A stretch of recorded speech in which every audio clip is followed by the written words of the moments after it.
wanderer, a life adventurer, said he's a secret philosopher.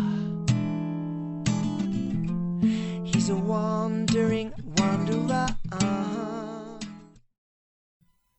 Hello there once again, fellow peregrinos. Welcome to episode 22 of El Camino de Santiago Pilgrims podcast, where we talk about planning, preparation and packing for walking the Camino de Santiago, as well as tips, tricks and hacks to make your journey along the way a lot more enjoyable. We're going to take the grim out of the pilgrimage, put more bounce in your boots, more K's in your days, and to that end, today, Wandering Wanderers, we are going to talk about 10 ways to stay safe when walking El Camino de Santiago. How can we stay safe when we go out there and battle with the elements?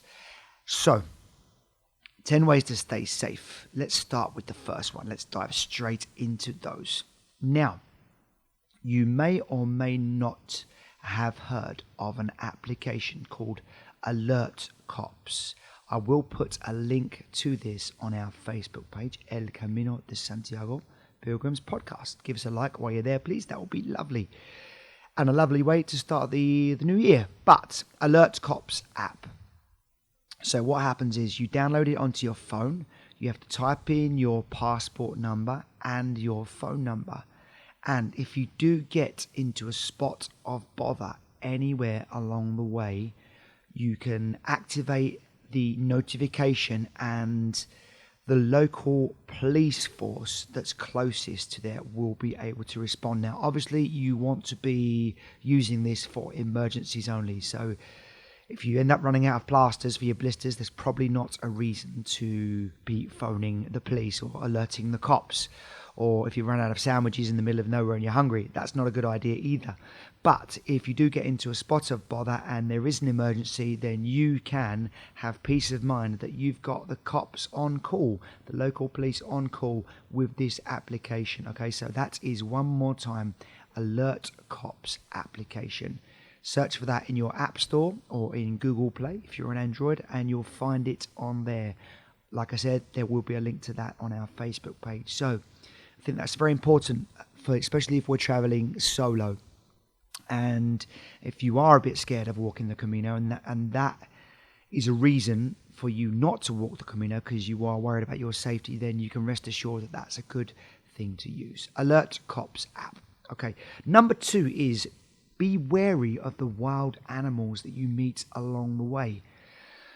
You are likely to meet wild dogs. You are likely to bump into donkeys, goats, sheep, and believe it or not, cows can also be dangerous as well. Now, according to a study that was published in the Guardian newspaper, and this was published 5 years ago, 2015, a study found that 74 people were killed by cows in the first 15 years of this century in Britain.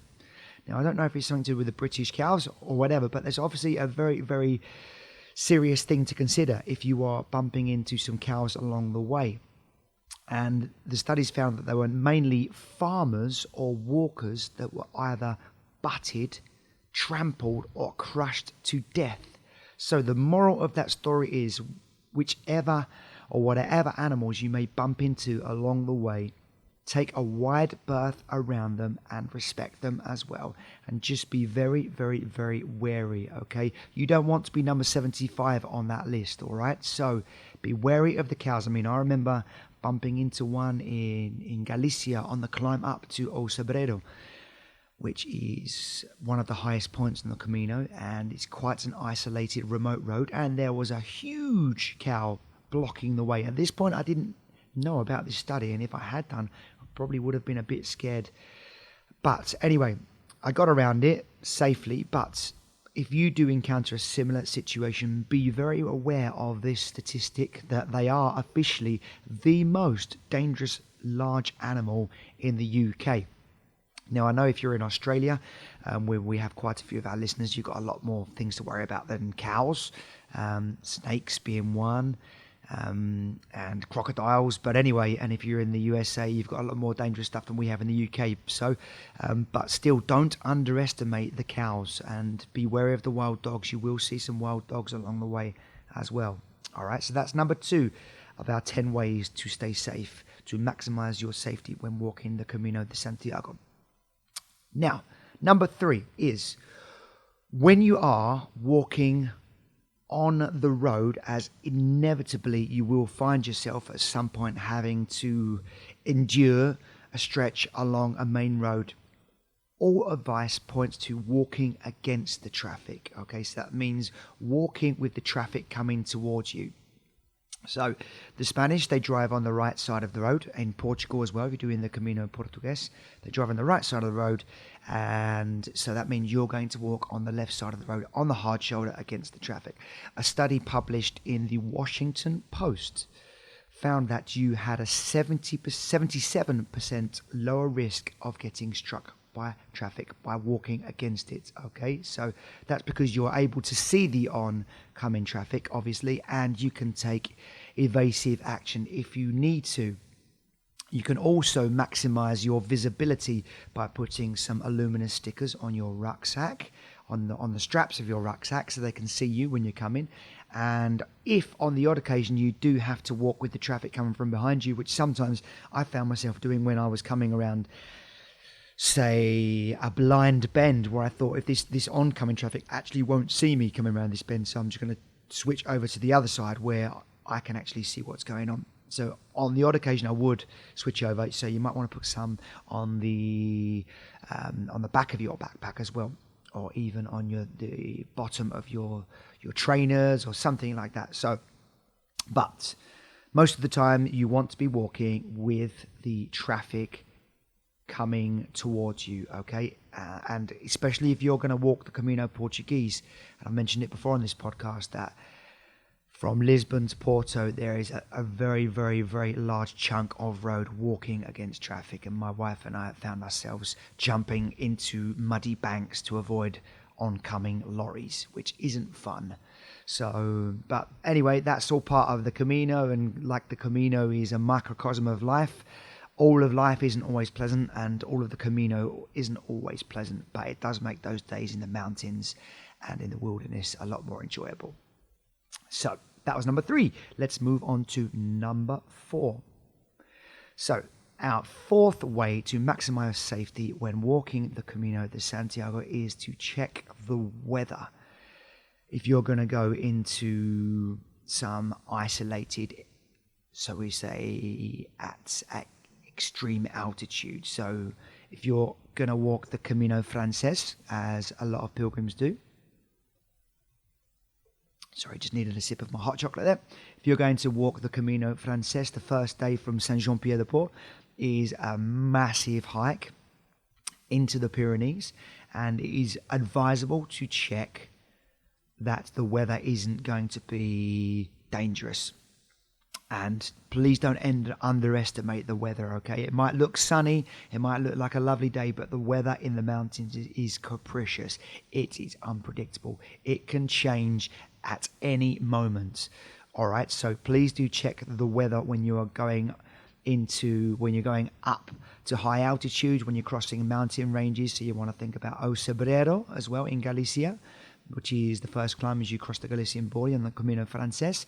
And also if you're walking the Camino Portugues, the coastal route, that area in particular can be exposed to some very, very wild weather and strong winds. So please do check the weather report if you know you're going into some dangerous areas. And often the advice is, if you are going to encounter some extreme unsafe weather, that you take the roads around the mountains, or which there often are alternative routes to avoid that, or you wait it out until the weather clears. All right, so do check the weather.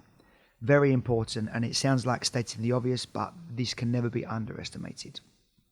Number 5 of our 10 ways to maximize safety on the Camino de Santiago is You are going to only take essentials and make sure you are prepared, because as they say, failing to prepare is preparing to fail. And as an old maxim my boss used to say to me is, proper prior planning prevents poor performance. All right, so make sure you are prepared.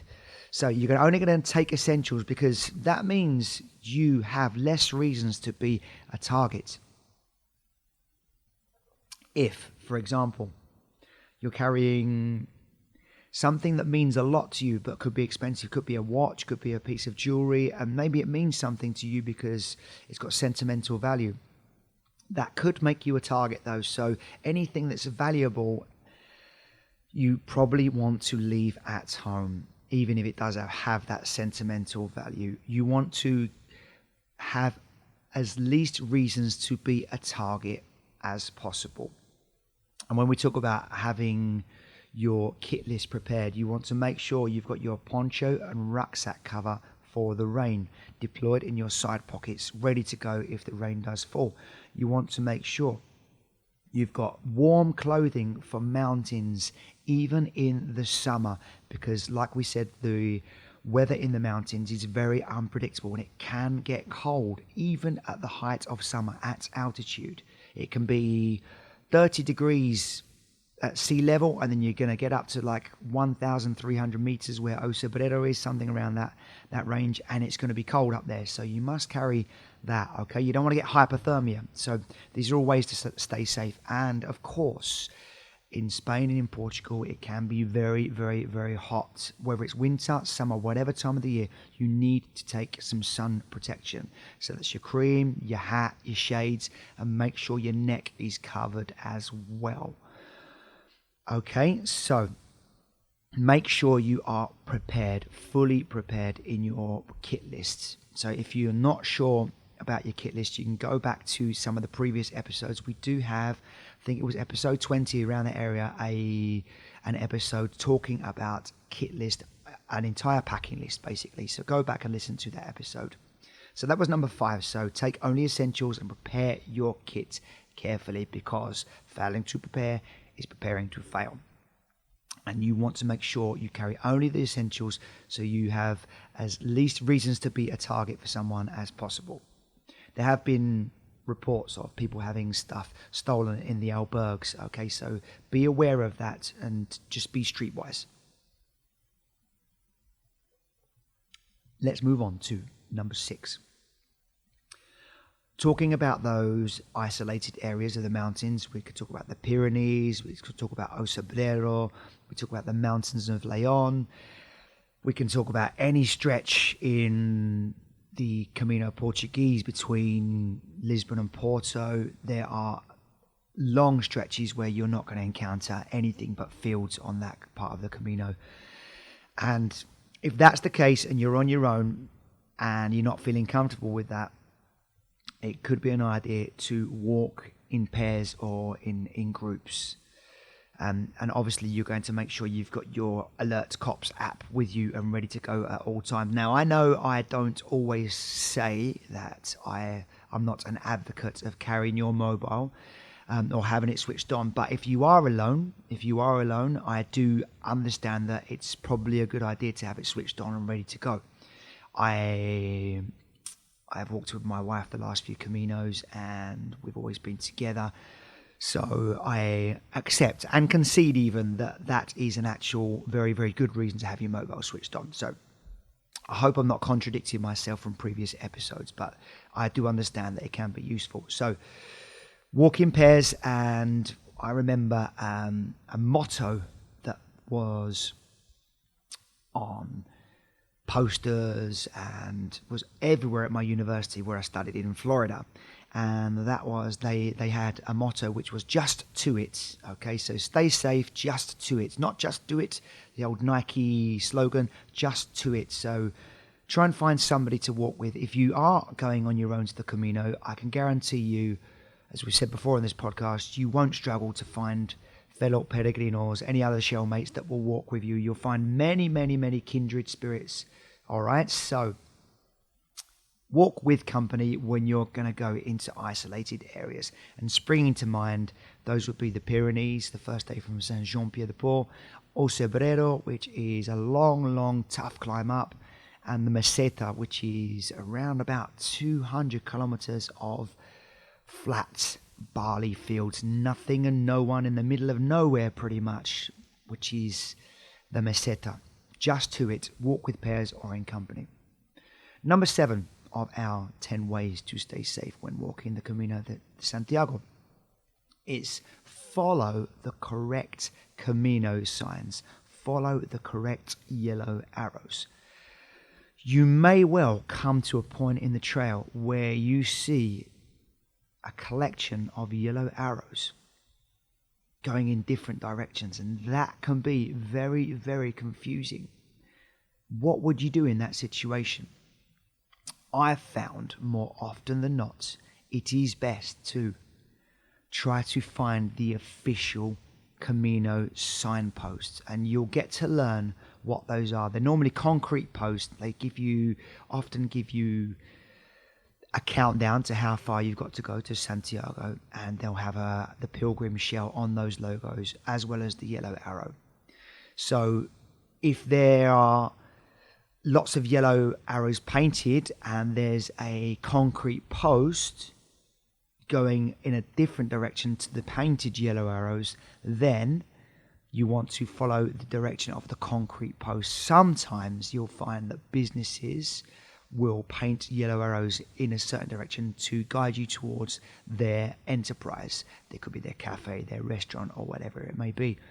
So be aware of that, and if there are two choices and one of them is the concrete bollard, then follow the concrete bollard. Follow the official Camino signs, the official Camino yellow arrows, and not a yellow arrow that's just been painted on or spray painted on. Okay, now if you do get lost, which I've got lost a few times, you will find stretches of the trail on occasions that aren't very well signposted.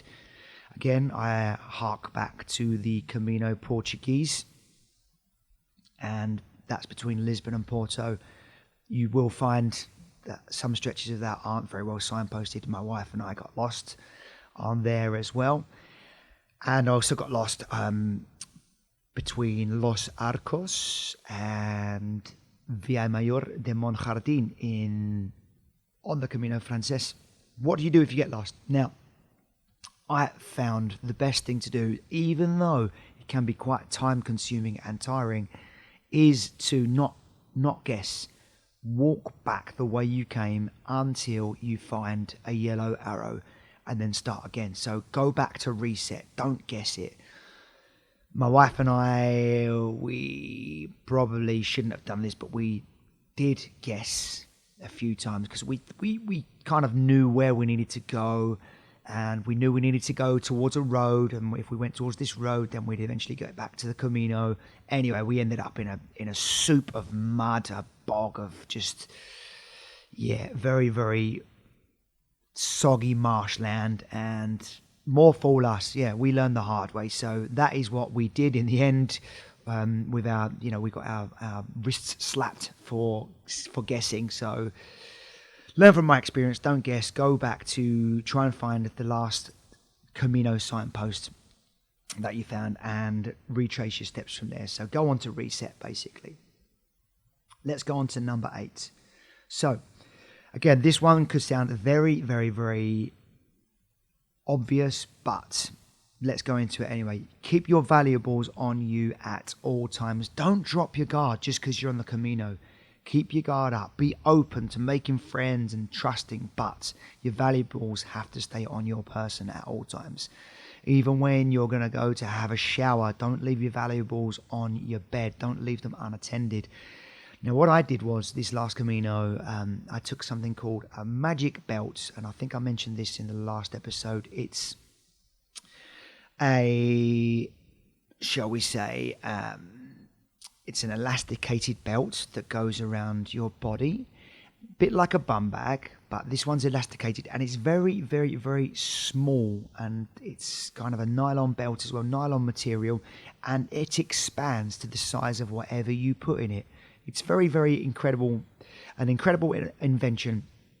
Very simple but very effective. So your wallet, your phone, your house keys if you've got them with you, anything that you find or you think is precious and valuable, your passport obviously will go in there as well. Okay, so have a magic belt, and this actually fits perfectly under your clothing. So if you're wearing a jumper, it'll go under your jumper and over your t-shirt, and that's a really, really good piece of kit. So look it up online, magic belt. In fact, what I'll do is I'll put a link to one of these boys on our Camino de Santiago Facebook page so you can see exactly what I'm talking about. So Camino de Santiago Pilgrims Podcast, have a look on there. I'll stick a link to that so you can grab one if you want to. Now, none of these products have any affiliate links at all. I'm not making any money from these recommendations, okay? So don't think that I'm just saying this because I'm doing a product promotion. I'm not, I promise, okay? So I got one off my local market. You'll probably find them one too, but I'm sure they're on Amazon and Alibaba and all that kind of stuff. Now, talking of keeping your valuables on you, and when it talks about valuables, we're also talking about cash. So I had a question from someone recently that said, how much money should they carry? How should they carry it, etc., etc. So what I did in my last Camino was I had a small amount of cash, and I would keep them in different compartments. So a little bit in a secret stash in my rucksack. I would keep a bit in my pocket. So you need to, just so when you stop along the way, you don't have to delve into your rucksack. It can be quite tiring if you want to stop for a coffee or whatever and you've got to go into your rucksack. Always have a bit of change in your pockets, 10, 20, €5 or whatever, some coins to buy a coffee. And also if you're going to encounter some vending machines along the way, and that's always nice to kind of just treat yourself to a cold fizzy drink. The Aquarius is very good for staying hydrated, so a bit of cash in different locations on your person, in your rucksack, in your pockets. But also, I do recommend carrying a prepaid debit card. So what happens is, I'm sure you know what these are, but if you don't, you load up that card with as much money as you want. So, for example, you could put like €200 on there, and you can obviously use that along the way, and when it runs out, you can use your phone, if you've got your bank application on your phone, to just charge it up and put a bit more money on there. Or if you don't want to do that, you can have somebody at home who you trust with access to your bank account and that card, like a spouse or a mum or a dad or whatever, kids, and get them to charge it up for you. So you're only carrying a little bit of money on you at a time. And obviously, so you got that prepaid card, you got a little bit of cash. Cash is very important to have on you for going to the public albergues, because you will find that a lot of them don't actually accept card, because they're still a little bit in the dark ages, some of these albergues, which might be frustrating for some of you, but I actually find it enchanting because, like I said, it's always like going back to the good old times. So a little bit of cash in your pocket, prepaid cards with some money on there that you can charge up as you go along the way. And also on previous Caminos, I have carried with me what I always would call a fake wallet. So if I did get into some trouble, I would hand over the fake wallet. Now this fake wallet always had in it some expired bank cards, and it would have like €30 in it, so a little bit amount of cash and some coins, so it actually looks like it's the wallet you use. Now hopefully you would never, ever, ever have to hand it over. But I carried it with me on my first few Caminos. And after doing the Camino, and I kind of realised that probably would have been a bit extreme for walking the Camino to Santiago, because it is, on the whole, a very, very safe place to walk. There have been some incidences in the past, which I'm not going to go into the details of. You can look those up. But anyway, your chances of getting, shall we say, into bother on the Camino are very, very, very slim when you see the amount of people that have come into trouble or passed away walking the Camino compared to the amount of people that have actually made it to Santiago de Compostela. Okay, so for those reasons, I decided that the fake wallet was probably a little bit over the top. But you can never over prepare, and it's just another idea, another way to stay safe. So that fake wallet could be something you might want to do. Number 9 of our 10 ways to maximize to stay safe when walking the Camino de Santiago is not to walk in the hottest hours or in the dark. Lots of people will leave to walk in the dark when you're walking the Camino, and obviously that's a personal choice. But if you are walking on your own and you do want to maximize your safety, don't walk on your own in the dark. And if you are going to walk in the dark, walk with company, just to it. All right. And also, you'll often find when the sun is at its highest and mightiest, that's when you may well encounter problems and start to lose your concentration. Your muscles will become fatigued. That's when the trips, slips and falls start to happen, okay? Because you've been walking probably for a good 7-8 hours already, if you've left at 5-6 in the morning. And yeah, it's not a good idea to walk after midday, especially in the summer. In the winter, you'll probably get away with it. In the winter, it's actually quite nice. But in the summer, you don't want to be walking when the sun is at its highest and mightiest. Again, stating the obvious, but I've done it and I did come a cropper. And there have been reports of people dying on the Camino de Santiago, suffering from heat exhaustion.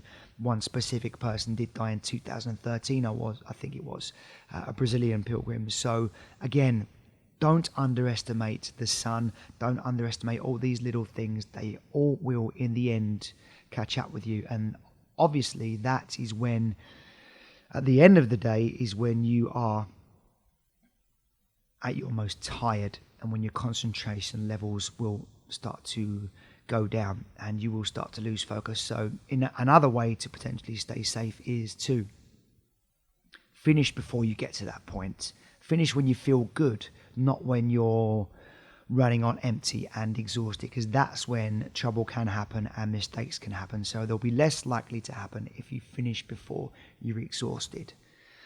Okay, let's have a look at number 10. So our final recommendation to stay safe, and there are lots and lots and lots of these, but I've tried to get them down to 10. Final way to stay safe is share your itinerary with a loved one before leaving. So if you are going to stick to all the stages, the recommended stages, then make sure you tell your loved ones at home your travel plans. This is where you're going to be on this day and this date, so they know if something, God forbid, something did happen, they've got an idea of exactly where you are and when you should be there. All right. So, and while you're on the Camino, do check in with loved ones along the way. When I wasn't using my phone, I would write an email. And when I've been with my wife, obviously I haven't really had to check in with anybody. So let's go through those 10 ways to stay safe when walking the Camino de Santiago. So the first one, just to reiterate, is download the Alert Cops app. If you do get into a spot of bother, you can activate the application, and the most local police, the most local Guardia Civil to you will come to your rescue. But don't do it for plasters, okay, if you run out of plasters. Number 2 is beware of wild animals, and don't underestimate the dogs, the sheep, the goats, the donkeys, or the cows, which are officially the most dangerous large animal in the UK. 74 people got killed by cows in the first 15 years of this century. Scary stuff. And those figures were published by the Health and Safety Executive in Britain. Respect and approach with caution. Take a wide berth around the wild animals. Number 3, walk against the traffic when walking on the road. You'll have a 77% lower risk of getting struck by the traffic. And that was in a study, in an article published by the Washington Post. Get those luminous stickers on your rucksack straps and on your footwear. Check the weather before crossing mountain ranges and into remote isolated areas or at altitude. Okay, so do check the weather, wait it out if there's going to be bad weather, or take an alternative route. Number 5, failing to prepare is preparing to fail. Take only essentials. Give as least reasons to be a target as possible. So make sure you're prepared for the cold, make sure you're prepared for the rain, make sure you're prepared for the sun. Number 6 is walk in pairs and or with company in isolated areas. Just to it, shellmates. Number 7, follow the correct Camino signs.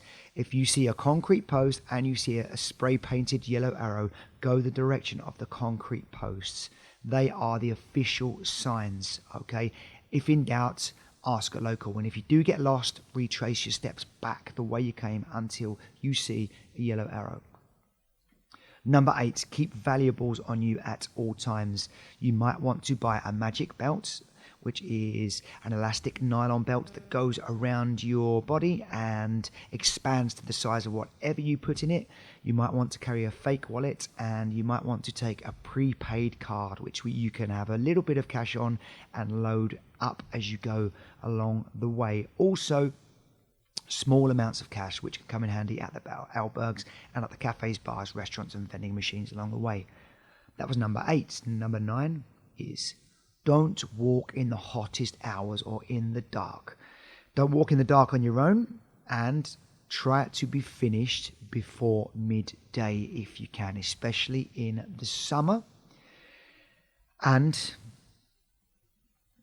don't underestimate how you can be tired when walking during those hours, and that's when those trips, falls and slips tend to happen. Finish before you are tired. Try to finish before you're exhausted, and that will minimize the chances of those kind of things happening.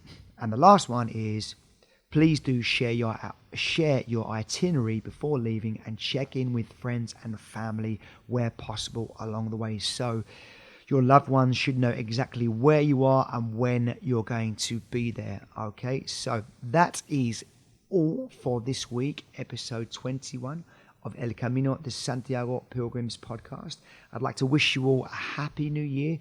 Thank you once again for listening to the podcast. We've managed to get up to number 4 in Germany, number 17 in the UK. So I'm not really promoting this podcast in many places, only on a few Facebook groups. And it's just a bit of fun for me to stay in contact and stay connected to that special pilgrim and Camino energy, and stay in that Camino consciousness. I'm already planning my next one, which I think is going to be the Camino del Norte. My wife and I really want to get back on the Camino for a month, and yes, that's what we're going to do. And if you are on your phone or while you're listening to this, we would be much obliged if you could leave us a 5-star review, not a reviews, because I went to say iTunes there, on Apple Podcasts, if you think we deserve it, or write us a review on Facebook as well. That would be wonderful, please. So that's all for this week, and I'm just going to finish the episode by saying a big thank you to the people that have followed the podcast recently and those that have written us a few comments. That's Chris Ori in San Francisco. I hope I'm pronouncing your name right. Laura Oldani, Marta Jacobson, John Simpson, Martin Jameson, lovely to hear from you as always. Sergio Perez, Rick Prater, thanks for reaching out and saying hello. Sally Paul, Michelle Knapp, I think we mentioned you before. Guys, thank you very much for following the podcast. We are very, very grateful for your support. Katie Coughlin Trott, I hope I pronounced that right as well. So, Shellmates, Wandering Wanderers, until next week. Buen camino, fellow peregrinos.